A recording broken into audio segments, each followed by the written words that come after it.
Congress party leader మాజీ MP కల్పనదేవి హార్ట్అటాక్తో చనిపోయారు. Warangal TDP ఎంపీగా పనిచేసిన కల్పనదేవి 1990లో కాంగ్రెస్లో చేరారు. సారా వ్యతిరేక ఉద్యమంలో వరంగల్ జిల్లా కన్వీనర్గా పనిచేశారు. కాంగ్రెస్లో పీసీసీ వైస్ ప్రెసిడెంట్గా, ఏఐసీసీ మెంబర్గా పనిచేశారు. కల్పనదేవి మృతి పార్టీకి తీరని లోటని అన్నారు మాజీ ఎంపీ కావూరి సాంబశివరావు.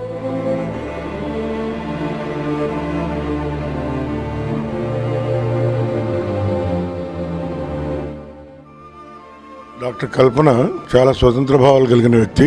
తన మనసులో ఉన్న ఆలోచనల్ని అమలు చేయడంలో సమాజాన్ని కూడా లెక్క చేయకుండా తను నమ్మిన దాన్ని కట్టుబడిన వ్యక్తి. డాక్టర్ గా ఆమె చేసిన సేవలు అసామాన్యం. వరంగల్ జిల్లాలోనే కాదు, రాష్ట్రంలో కూడా వేలు గాని లక్షల సంఖ్యలో గాని ప్రజలకు సేవ చేసిన వ్యక్తి. తన దగ్గరికి వచ్చిన పేషెంట్స్ మనసులను చూరగొన్న వ్యక్తి. ఆ కారణంగా సమాజంలో వేల మంది ఆత్మీయులు కల్పనకి ఏర్పడ్డారు.